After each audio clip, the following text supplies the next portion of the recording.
Welcome back. My name is Cerise Fairfax. I'm your host today for the Dominican Republic News. Today we're going to talk about a travel advisory from the Trump administration. We'll also talk about the update of Atlantico. That is Operation Atlantico here in the Dominican Republic. There has been a huge drug bust once again in the Dominican Republic, and we'll discuss that. We'll also discuss the electrical outages that are happening all over Sosua, upsetting expats and also residents alike. Let's get into the news today. Operation Atlantico. A lot of people have been talking about it ever since it started over a month ago. There were crackdowns that started out with raids at first, and then it became very well known that it was going to become a family affair here in the Dominican Republic, North Coast, Sosua. Already that is taking place with the opening of Hard Rock Cafe, and there was Pedro Clisanate closed down. There were bouncy castles, and there were food fairs, and there was also cotton candy and popcorn. It went on from 3 o'clock in the afternoon until 9 o'clock p.m., and it resonated exactly what has been happening here on the North Coast in Sosua. The minister has said, and she has spoken, no more sex tourism. Now, a lot of people have been wondering, why is it so much of a problem? The problem is not only the girls. The girls have now gone quiet and they are no longer on the streets of Pedro Clisanate.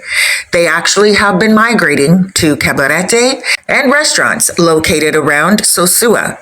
However, what is illegal is the solicitation of the sex itself. Many women would be walking up and down Pedro Clisanate, and that put them in a position of soliciting sex to men, and it also attracted tourists that were looking for the intimacy. Now, the two, hand in hand, made that very unattractive on a world scale for the officials in Sosua and the surrounding areas. They felt that it was getting a little bit out of control. They created Operation Atlantico.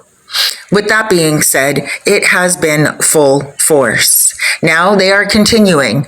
There will be a lot more police officers put out with body cams. They will be putting up a lot more lights on the streets as well as more cameras. Sex tourism has been an integral part of Sosua for many years, and at first the officials did not enforce anything.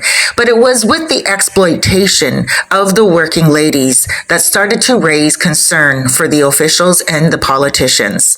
The politicians realized that more and more women were being exploited, and this is through what is better known as creep cams, YouTube channels, and men coming in here just to exploit the women as opposed to treating them like ladies. Now, of course, there are a lot of people that do come to the Dominican Republic and treat the women very well, and the women appreciate that.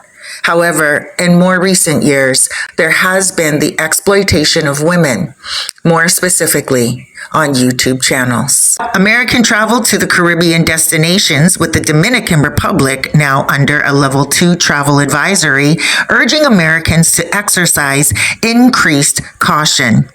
This is part of a broader strategy that tourism professionals call exaggerated alerts across Caribbean nations using strong language like terrorism for destinations that haven't had such classifications before. The policy aims to keep American tourism dollars in the United States, taking advantage of a weakening dollar that makes domestic travel cheaper and Caribbean destinations more expensive for Americans. Despite these challenges, Tourism Minister David Collado announced record-breaking numbers. The Dominican Republic welcomed 863,000 air visitors in July, the highest monthly figure in our history in the Dominican Republic. The country never reached 700,000 visitors in a month before 2019. And now they're very happy to announce 863,000, said Minister Collado, crediting infrastructure improvements and the Open Skies Agreement with the United States. The tourism ministry held a press conference yesterday to address industry concerns and outline response strategies. There has been power outages happening frequently in Sosua. Many expats are angered, and not only that, locals have actually one day reached out to show their frustration by burning tires in the street one evening. The power crisis affecting communities nationwide entered its second week with no definitive repair timeline. The technical failure at Punta Catalina 2 continues creating widespread blackouts, with Sosua experiencing particularly severe impacts. Sosua residents report a cycle of 10 to 12 hour blackouts, followed by brief 2 to 3 hour restoration periods. Local businesses face significant losses, while residents struggle in temperature over 32 degrees Celsius. Energy Minister Joel Santos acknowledged the severity while declining to provide specific repair timelines. He says, "Our technical teams are working around the clock, but we cannot provide unrealistic timelines. We ask for continued patience." The Electricity Corporation is redirecting backup power to hospitals and emergency services, but residential and commercial customers continue facing major disruptions. Opposition lawmakers have called for emergency congressional hearings on the electrical infrastructure reliability. In international news, a Dominican national tried to kill a U.S. Customs and Border Protection officer in New York City, leading to federal charges and renewed focus on cross-border criminal activity. Miguel Francisco Mora Nunez ambushed and shot an off-duty CBP officer in Fort Washington Park in Manhattan on July 19th during what authorities describe as an attempted armed robbery. The officer was shot in the face but managed to return fire, striking Mora Nunez twice before the suspect fled on a motorbike. Department of Homeland Security officials report that Mora Nunez had a lengthy criminal record and was in the United States illegally. A second suspect, Christian Abar Berrora, also a Dominican national, was arrested in connection with the attack.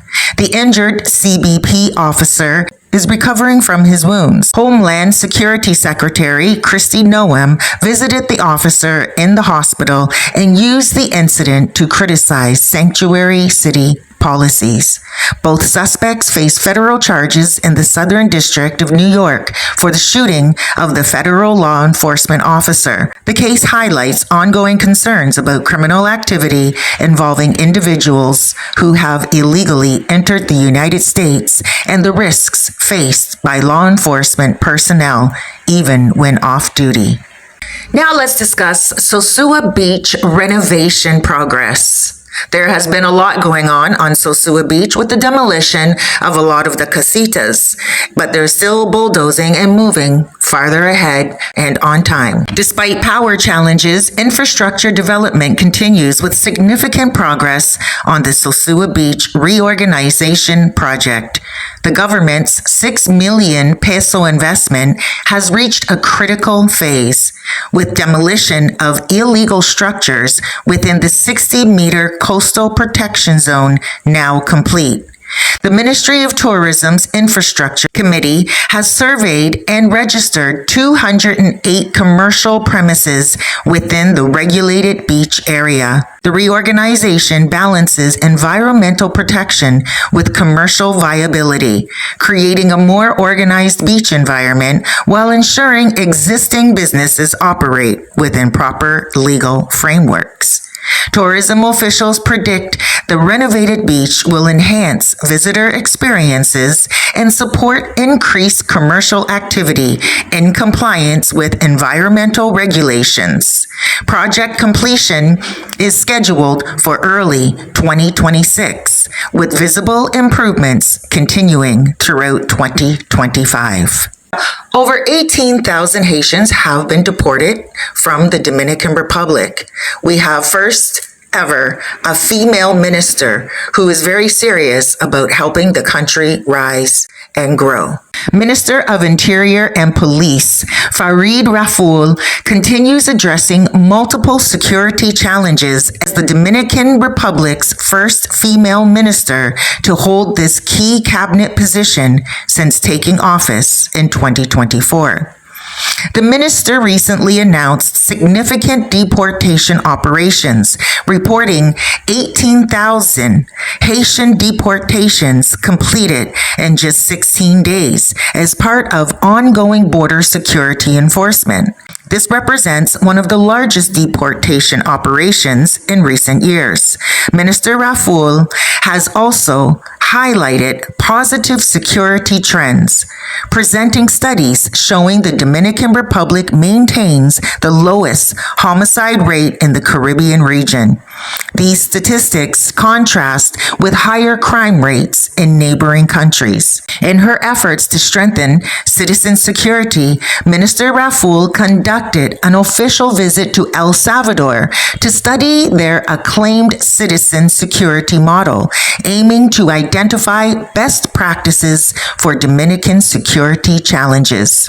As the country's top law enforcement official, Minister Rafoul oversees critical security operations, including anti-drug trafficking efforts like Operation Atlantico, border control measures, and community policing initiatives. Her leadership comes at a crucial time as the Dominican Republic addresses complex security challenges, including international drug trafficking, illegal immigration, and maintaining tourist safety in key economic zones.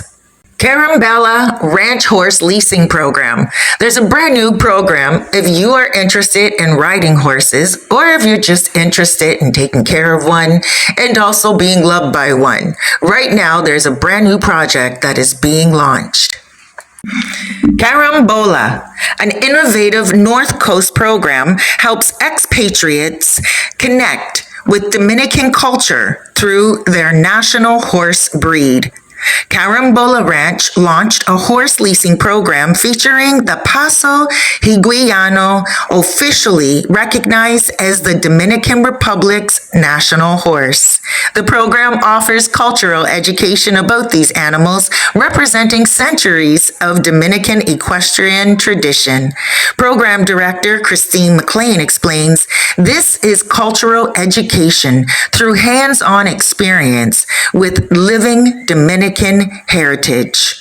Participants learn not just riding, but they also learn the history and significance of these remarkable horses. The program includes riding lessons, professional equipment, guided trail tours, and educational sessions covering horse care and the breed's historical development. The Paso Higuano's smooth gait makes it ideal for both the novice and experienced riders. Participants describe becoming part of a ranch family while gaining deeper appreciation for Dominican rural traditions. You can contact Christine McLean at 1-829-987-0798 or through Carambola's Ranch Facebook page for more information. That's your news for today. Thank you so much for joining me. My name is Cerise Fairfax, and I'll see you for the next newscast.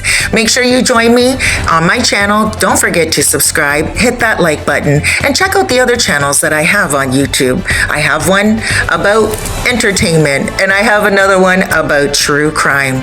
I look forward to connecting with you on all platforms. Please be good to yourself out there, and remember, you are important. Make the best of today. I'll see you next video.